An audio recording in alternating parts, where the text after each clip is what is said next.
Welcome to Uncommon Knowledge. I'm Peter Robinson. Be sure to follow us, by the way, on Twitter at twitter.com/UNCKnowledge. Twitter.com/UNCKnowledge.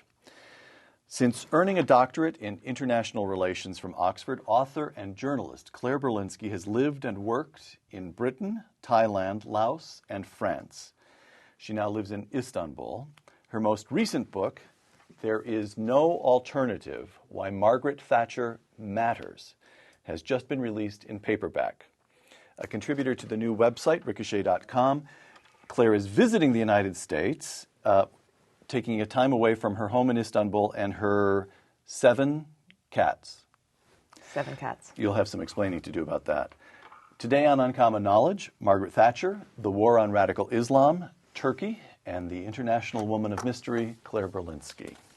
Segment 1, Margaret Thatcher's achievement. Margaret Hilda Thatcher, daughter of a greengrocer, became Prime Minister of the United Kingdom in 1979, remaining in office for 11 years until 1990. Briefly, describe Britain before Mrs. Thatcher took office. Britain was considered the sick man of Europe. The winter before she came to power was the winter of discontent, where Britain was crippled, absolutely paralyzed by labor unrest. Britain was shoddy. The workforce was considered one of the worst in the developed world. The Russian trade minister told his counterpart, "We don't want to do business with you because your goods are terrible and you never deliver on time." So this a Russian saying your goods are too shoddy for us. The Soviet trade minister said, "We don't want to do business with you." Standard of living had fallen beneath that of Italy. Yeah, between the end of the Second World War in 1979, this is what had become of Britain, and people were extremely aware of it. But within the British Conservative Party, there was really no one who was willing to say this must be completely reversed. There was a sense of, we can manage this. Mm-hmm. We can manage Britain's decline. We can accommodate. We can somehow come to a compromise with the trade union, but there's no way of rolling this back. And that's where Margaret Thatcher comes in. All right. In There Is No Alternative, you quote Mrs. Thatcher's advisor, John Hoskins, who says, when she took office, Mrs. Thatcher understood, quote, that something terrible had to be done. Explain. Well, Hoskins is a very interesting figure, an unappreciated figure. I think he was really the architect of the Thatcher Revolution.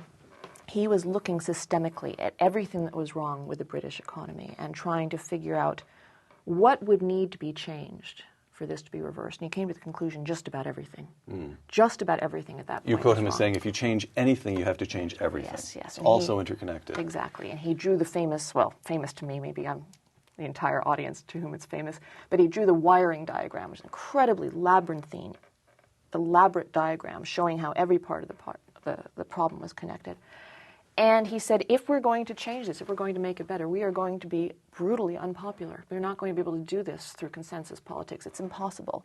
This is going to be painful. We are going to have enemies. It is going to be a war. That's the words he used to me.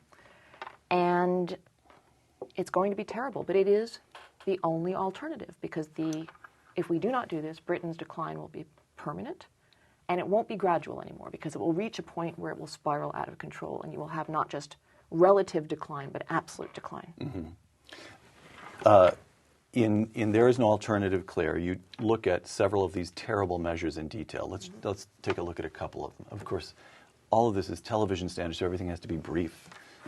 This is a marvelous book, and anyone who wants to sink into it, get the book. But one of the terrible measures, the 1983 Falklands War. Explain why she cared about those islands 3,000 miles away from Britain. Because it was sovereign British territory, and it was invaded by a tin pot dictator on grounds that made absolutely no sense. The grounds on which Galtieri invaded were, it's next to us. Right. Imagine if every country decided that it was entitled to invade every country that was next to us on the grounds, it's next to us. But as formidable a figure as Jeane Kirkpatrick, American ambassador to the United Nations, leaned toward letting Galtieri get away with it. Well, you might be able to explain why that is better than I can. My understanding was that there was considerable worry that all of South America would be destabilized, and that would allow communist inroads. But tell me, why? You were there. Well, actually, I didn't have access to Mrs. Kirkpatrick's, Ambassador Kirkpatrick's deeper thinking, but she was very impressed by maps. She simply thought it makes more sense for this to be Argentine than British. And I also, my own feeling is that she was, at that point, people were still taking the measure of Mrs. Thatcher. They certainly were. And so the notion that Britain, which was, as you described, this had become this sort of second-rate, third-rate power, lacked self-respect, let alone a formidable. And then, by the way, okay, so hold on, you have me answering questions here, but give the military analysis that Mrs. Thatcher was presented with. And actually, I really do want to know the answer to that question because I've often wondered this. A lot of people think, in retrospect, that it was a walkover. It wasn't.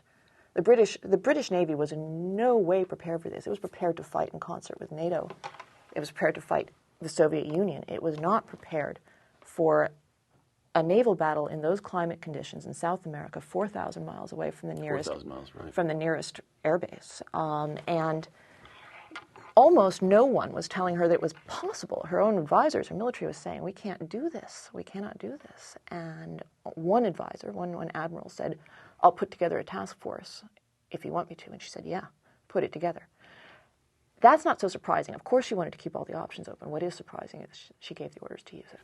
In 1984, National Mine Workers Union goes on strike. And let me quote you, and there is no alternative, quote, Thatcher's response to this strike can be put in proper perspective only if we appreciate that Arthur Scargill, who was leader of the National Union of Mine Workers, only if we appreciate that Scargill was in fact committed to bringing about a communist revolution in Britain. He was an out-and-out, unrepentant Marxist, and that was entirely his objective. And people told me that Scargill, when he woke up in the morning, when he was shaving himself, he said, one day you're going to be president of the Soviet Socialist Republic of Britain. Everything in his writings suggests this. Not just he wasn't striking for better wages. He wanted to bring this. He wanted to bring Britain to a halt. He's still a member of the British Stalinist Society, which actually exists. He still lectures in front of it. So what did Mrs. Thatcher do? What was the terrible measure? It wasn't just a terrible measure. It was a year of terrible measures. And this really brought Britain to the brink of civil war. And you have to understand that this union was controlling the British economy. This is the source of the energy that has been powering the British economy since the 19th century. You have to think of the miners' union. I think the relevant analogy is OPEC. Mm-hmm. That's why you have to understand the strategic significance of controlling the mines. The thing is, what people really have to understand is that the mines were no longer, the mines in question, the ones she wanted to close. Of course, many of the mines were still economical, but the ones she had proposed to close, over which the strike was called, they were not producing coal at a price that anyone in the world wanted to buy it for. And what Scargill was saying was, it doesn't matter. These mines need to stay open because they are providing jobs, and there should be, in his words, loss without limit. So the mines were supposed to function as a demented welfare system.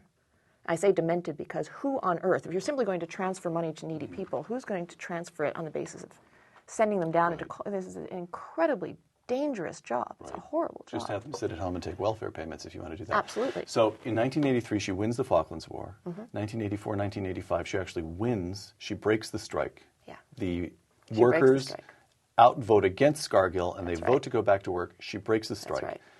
She wrings inflation out of the British economy. She adjusts tax rates. She generally in the lower direction. She privatizes large swaths of British economy.